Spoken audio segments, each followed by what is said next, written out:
Oh my goodness, people. Hello, this is the Pampered Stamper. I don't know what button I hit on my phone, but I thought I was still setting up, and then I see this little red button that says live. So that means I am live, and so you're seeing like nothing ready here. The thing that I normally stamp on is kind of dirty, and I wasn't sure if I wanted it in the background, but I'm just gonna have a look. And see, this is what I have. Hi, Charlene. I just have this, I have no grid paper here, and I was too cheap to buy grid paper in my starter kit. Isn't that crazy? I thought I could just use computer paper. However, what I want to show you today is this. And that is, I'm going to just move this for now. This is a Teepee card. And so all the sides of it are very cute. And it stands up. Now, this is from the top view, of course, but it stands up really cutely. It's really nice. Now I'm going to open it up so you can see how it's put together. So here it is flat, okay? And here it is on the side. Hello, Adrian. Hi, Louise. Hi, Susan. Hi, Charlene. Okay, so basically, if you look at it closely, there's 3 squares. 1, 2, and 3. So I have discovered that when I made this one, I used a 4, each square for this one was 4 1/4 because I was trying to make it as big as I could. Hi, Anne-Marie. Hi, Sharon. I was trying to make the card as big as I could while making economical use of my paper. So 4 1/4 is half of an 8.5 by 11. But when I made it this way, it just won't quite fit into a North American envelope.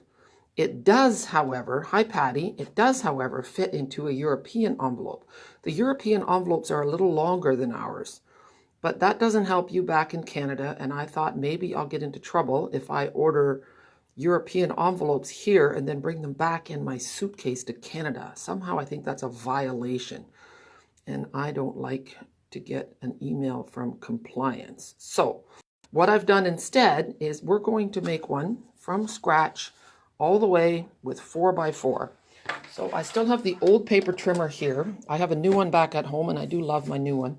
So we're going to take an 8.5 by 11, and we're going to take it to 4 inches, and we're going to give it a cut, and we're going to make a few 4-inch squares. Now, it's really important that you're very careful with your measuring, okay? So go right to the 4 so that you cover that line, kind of. As long as you do the same thing with every cut, you're good to go. So I'm going to just chop off 4 here. And with folded cards, when it's a fancy fold, it's really important that your measurements are accurate because otherwise it throws off the mechanism of it all. So now I have 3 4-inch squares. The next thing we do is we move the cutting blade out of the way. We put our square on the cutting groove. And again, this is really important. So you want that tip to be right in the groove on both sides. And once it is, hold it firmly and give it a score. Okay? If you've messed up, and I have not, so that is good. Hi, Janice. How are you? So again, corner in the groove, other corner in the groove. And see how one will move while you're doing the other one? Let's see. There you go. Remember, your bone folder is your best friend to fix a wrong score. Okay, so far I'm doing well. That doesn't always happen. I had to use my bone folder to fix a few. I did have to practice this a couple times just so that I would be comfortable showing you and not stumble along. Okay, that's about the only practicing I do. Okay, so I have my 3 squares. Now, I'm going to get my trusty bone folder. Now, my bone folder has seen better days. I tried using it as a screwdriver yesterday to fix my lamp, which was starting to sag. That is not a good idea. My bone folder is now, it's looking like a jagged nail. Not a good plan. Use your bone folder only to fold cards. So fold it in half and give it a good, nice fold. Okay, we're going to do all 3 of them like that. And I probably could have used 3 different colors of squares to help it, to make it easier for you to see, but then I wouldn't be making a nice card. And actually time got away on me, and all of a sudden it was time to start. So the first square is going to go like this, and I think I'm going to get out my ugly chipboard right now. Okay, and the trick to this one, I'm going to lay it out first, and then I'm going to talk you through it. So the first one goes like this. The second one is going to go like so. And then the third one is going to go underneath the middle one, like so. Okay? So you'll get a straight line across the top and a diamond in the middle. But the key is that this one is on top and this one is underneath. And then the other thing you have to be very careful with is that when you put your adhesive under this one, you don't want to put any adhesive in the bare spot. Okay? So let's have a look. I've got my contraband adhesive because once again I was too cheap to buy Tombow because I still had this. So it's working very well because I left the lid off a few too many times. Okay, so what I'm going to do is on this square, I'm going to eyeball this, and remember that I have a equilateral triangle. I think that's what that's called when all the sides are equal. And if not, it's, well, whatever. You guys can tell me the right name. But I sound pretty darn smart when I say equilateral. All right, I'm just going to take my liquid adhesive. It is a good idea to use a liquid adhesive for this because it gives you a little bit of wiggle room to ease your cardstock in the right position. Okay, well, it's not working too badly. So now I'm going to lay this on top, and I'm butting up against the fold, sliding it into position, and I want to make sure that this is okay. So now this one is going to go on top of this one. So once again, I'm eyeballing it, so that's an even triangle. I'll keep my fingers there a little bit. You could make a mark with a pencil, but that's an extra step that I don't feel like doing. Easy is the name of the game in my book, unless it really doesn't work. So now I am, there we go. So now we have the guts of our card. We want to make it pretty, so I thought I would use some Valentine's paper. I'll put the lid on. Okay, I'm using this, and the sad thing is I had an extra piece left over, but it got all scrunched because it fell on the floor, and I drove over it with my desk chair on carpet. So I'm not sure what I'm going to do. It's such pretty paper, and I ruined it. However, I have more. So these were 4 inches by 4 inches, so I'm going to go 3 7/8 by 3 7/8. Okay, we'll move this out of the way. Get our handy dandy cutter. Now 3 7/8 is right up to there. Okay, each little ticky between the 3 and the 4 is 1/16. So 2 tickies is an 1/8. So 3 7/8 with the cutter. Oh yes, I do have kinetic tape, says Janice. Yes, I have been to a physiotherapist in Holland, and she is quite amazing. She has, she spends a lot of time massaging my wrist and my neck, believe it or not. It is helping. I'm quite happy. And this time she put some tape on it, so we'll see how it goes. So 3 7/8, 3 7/8, and I only need 2 squares because now I'm going to cut them in half. Okay, so once again, we're going to go triangle to triangle, tips in the cutting groove. And so be sure you have both of them in the cutting groove, otherwise you're messed up. Okay, so there's 2, and we'll do another one. And right now I'm cutting and I'm actually sitting down, so if you're making comments, I can't see them, but I always answer the comments afterwards, okay? So now we have, and we're going to start building our card. It's a matter that they go hither and yon, okay? Because when the card gets assembled, it's standing up and you don't see the pieces exactly side by side. All right. So my favorite adhesive, it's a shame to cover up this. Maybe I should put the pretty, you know what? We're going to switch it up. We're going to do the, oh, look at that. I'm trying to squeeze the glue out and I didn't take the lid off. You guys probably all saw that, and I did not. I had to cut the tip off my glue thing because it was pretty stuck. And even when I poked it, it wouldn't come clean. So my tip on the, I'm getting a little nubby here. I don't think I can do that too many more times. I'm going to have to remember to put the lid on. Okay. I have a funny story to tell you. I now have written on the back side of the toilet lid, "Put me down." I have a bit of an obsession with toilet lids going down. Anyone else with me on that? Okay. That's just kind of semi-private information, but I thought maybe it would give you a chuckle. I have another story about bathrooms in the Netherlands, but I think I should maybe wait with it till the end. But I suppose if I tell you a story while I'm gluing, that's kind of funny. Okay, so Holland is rather a temperate climate, especially along the coast because we're along the sea.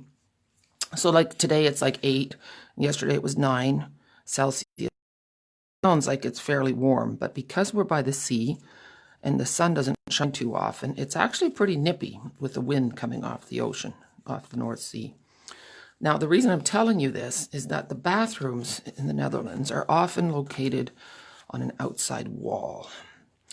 And Dutch people tend to leave, if there's a window, they will leave the window open a little bit in the bathroom. If there's no window, there's definitely no heat in the bathroom because that would be a waste because you hardly ever sit there. So why spend money to heat it? So imagine your bare bottom hitting a very cold toilet seat. I tell you, it's a shock every time. You just don't know how fast to get out of there. And then you haven't taken the right amount of time to finish your business. And it's really not good, very good for your constitution, I don't think. Now, here. Now it's time to decide whether you want to be cheap or not, because this one is going to fold over here. I kind of like the contrast, and it will also help me to show you what we need to do next. But I didn't finish my story. I will finish my story. Okay, so I'm going to fold it like this so that it's nice. You could get an adhesive magnet and put one under here, one under this flap and one under the back, and then you can use a magnet to close it. But I have no magnets here, so I am going to find a pen. I had a pen. Oh, here it is. And I want it to kind of go in between here, so I'm going to mark a little mark here and here. All right, so I have my little mark. We're going to get out our handy dandy cutter and lay it in here, kind of eyeball it. You want those 2 marks to be in between your groove. And then you see how that blade has a little arrow on it. I'm going to kind of eyeball it. And we're going to cut. A little bit of faith involved here. A little bit extra. So now I have a cutting mark. And this piece is going to slide into the groove. And then it stands up. Okay, so now the next little trick that I learned is how to get that cute little triangle here of a contrasting color. Now, I'm going to see if this works. Take your little mini paper trimmer that you can get if you get the starter kit. Put your triangle in here at 2.5. Okay, so here's the 2.5 mark. And it's even. There's nice lines on here, so it's right at a right angle. Hold on to this and give it a whack. And then look, it's going to go right in here. Well, let's do it. I'll see if I can do another one.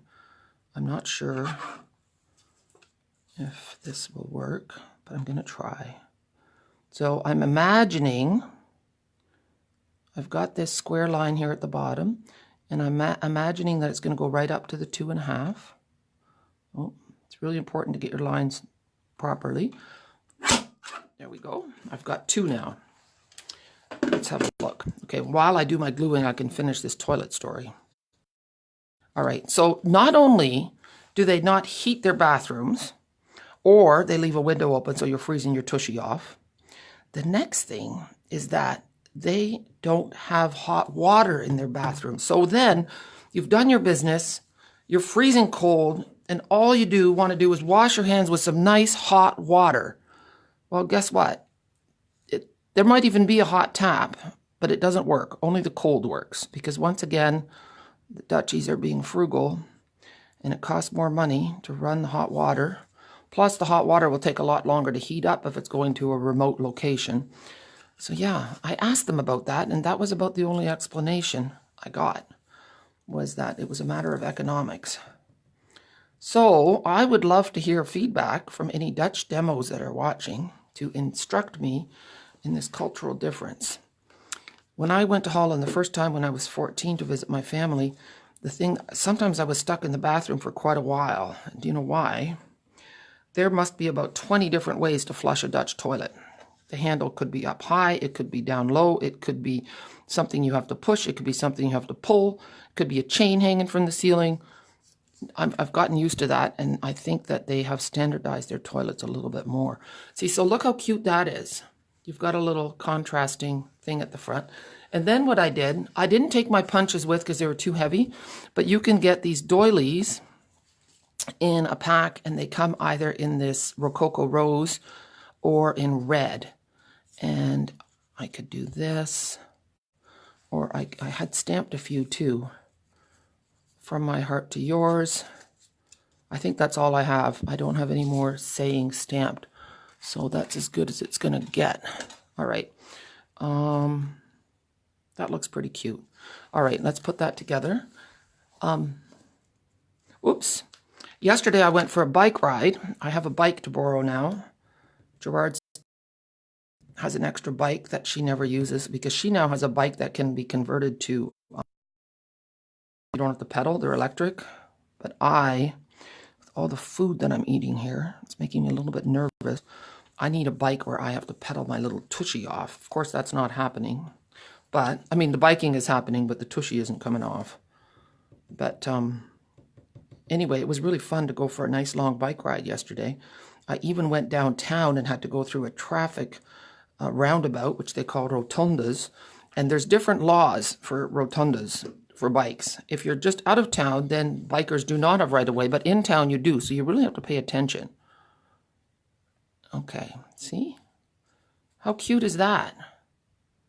Now I want to show you another one. So if you want your card to fit into a regular envelope, you have to make your squares 4 inches. If you go bigger than 4 inches, they won't fit. Now take a look at this. I made one with the golfing paper, and I didn't color my golfer man yet. But you see how I've got the 2 different papers? And this paper is in that free pack of DSP that you get when you get the starter kit. Okay.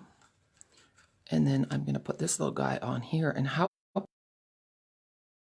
cute that makes my golfer happy. Or any guy, whether he golfs or not. It's just fun. I love the pun here. You're the greatest guy by par. There's a little framelit that cuts this out, and then I used a white stitch circle to do, not a white, a stitch circle framelit to do the circle. And I didn't even think of it. It's a happy, but that's kind of looks a little bit like a golf ball. So how cute is that? Now, the question is, here, let me move this ugly thing. The question is, do I color my golfer or do I leave him vintage black and white? Okay, and then you'll see that for this guy, I also did that little tuck in at the back. Now, I'm not sure. See, this is how it might fit in an envelope. I'm kind of nervous to show you now because maybe I was all talk and it's actually not going to work. Let's see.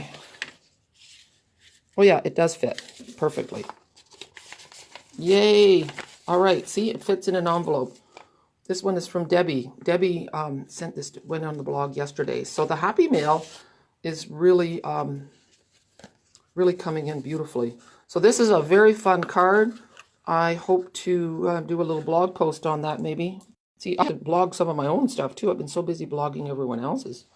So, leave them white, says Shelley. I think that's maybe a good idea. And then there are really cute golfing accents that go with this. I was wondering if I should use them.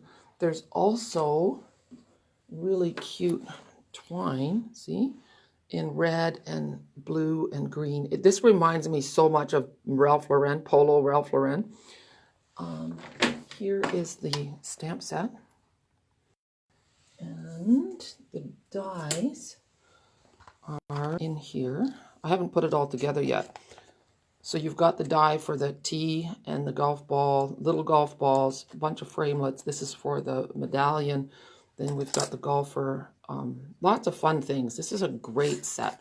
I know that some people, when they said it, that they said, well, this doesn't do anything for them because they don't golf. Well, I don't golf either, but just because you don't engage in a certain activity doesn't mean you can't enjoy the imagery, right? Thanks, Sharon. Black and white, says everybody. Yeah, I thought so too. You know, I didn't have time. I ran out of time to color it. And then I thought, you know, the black and white looks so vintage. I love it. So this is the first time I've made a fold like this. I want to thank, I think it was Geraldina that came on Friday to my Dutch demo day, and she had brought a card like that, and I got one like this for Christmas from Jean Saunders, and Jean's card is on the blog today, and so is Terry Hamilton's. So I'm just honestly, utterly amazed by the number of cards that are coming in. It's so nice, and it's creating such a fun vibe on my blog and here at the house. Yeah, so thank you, everyone. I'm here for another 2 weeks. 2 weeks from today, I fly home, just in case you were wondering. I still have room in my retreat, guys. And I know that some people have said, well, it's such a long ways. I want to tell you a little story. I went on a retreat years ago with Lisa Preto in Minnesota. I had to drive to Detroit, which is an hour and a half. Then I flew for an hour and a half. Then I drove a rental car for 3 hours, only for a weekend. And I'm telling you, it was worth every penny. And I made lifelong friends, and I learned so much. So I'm really hoping some of you guys change your mind. I will feature the retreat on my blog again tomorrow. If you have any questions, message me. It's only $400 for 3 nights in a beautiful cottage, all your meals, and the botanical prints. You get the whole thing. So you get the paper, you get the framelits, you get the stamp set, and you get to make 10 cards with the PDF. So we're just going to have so much fun together, and I would love for you to be there. Not to mention that it's in gorgeous Muskota, and there's a cute little town nearby where we're going to go to bakeries, and we're going to go to little shops, and we're going to watch movies, and we're going to go for winter walks in the woods, and we're going to have scones for breakfast and drink hot chocolate and coffee with whipping cream, and of course some red wine. Doesn't it sound fantastic? Yeah. Girl time. Guys, of course, you know what? There's lots of bedrooms. If some man stampers want to come, you're more than welcome. Yeah. All right, guys, thank you so much for joining me. Sign off, and I hope you all have a super day. Bye.